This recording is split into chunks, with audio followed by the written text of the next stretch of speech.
Good song.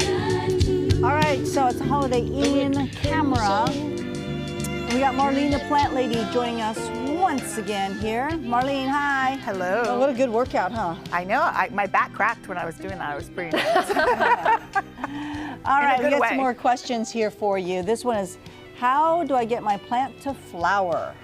Okay. Well, that is a Hoya. I know it's a Hoya.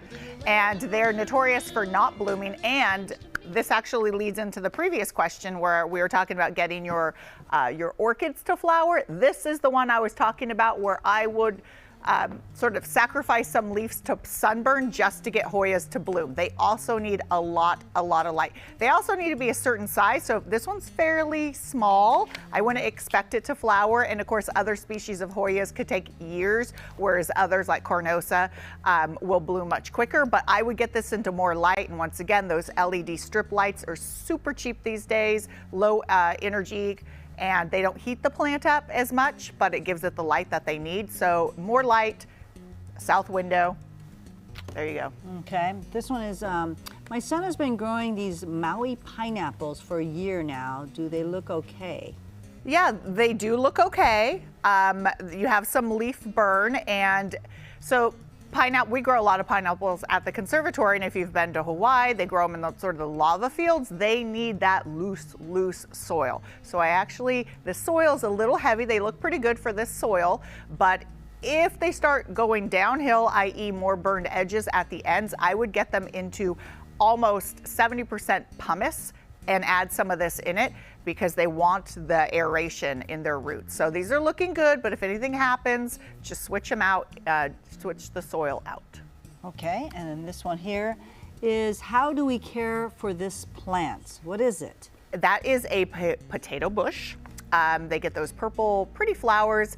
And yeah, this is what it looks like sort of in the wintertime. They're sort of semi-deciduous. This one, if this was taken recently, has lost its leaves a little earlier on, which could be the cold, but it could also be because it's pot bound. They do get very large, and it's in a half wine barrel, but it still could be pot bound. So really, you could prune these things all the way back and they'll come back. If it's been like this through the summer with very few leaves, then it's pot bound, and I would get it in the ground or a bigger pot if you could find one even. Now is the time to transplant it, but you could prune it any which way. If it starts getting big, just cut it all the way down, prune any limbs as needed. Perfect. All right, get those questions in. ThePlantLadyKMaxTV.com and Instagram, Facebook, Marlene the Plant Lady. Yep. Did you do a new podcast? There is a new one out, yeah, Flower Power Garden Hour. What's it about? I'm still continuing the series of interviewing the winners of the Be Water Smart Front Yard Transformation. Oh, love it. Yep. Love it. Okay, can you smell the candle from there? My nose is really stuffed up. I have fall allergies. I'm allergic Okay. to plants or cats. Which is, You're allergic to plants? Well, there no, I can't smell the candle. What does it smell like? Flowery. Then it's probably making my nose more stuffed up. Okay. I gotta change careers and hobbies. I can't have cats or plants. You know, she has a cat rescue. So now, yeah.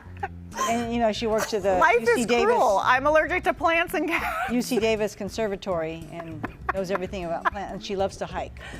Oh, Wow. bless her heart. Yep. But I don't know Jenny. No, Ginny. Ginny. Jenny. Ginny. Sorry. All right. We'll be right back. We all got the giggles. Again.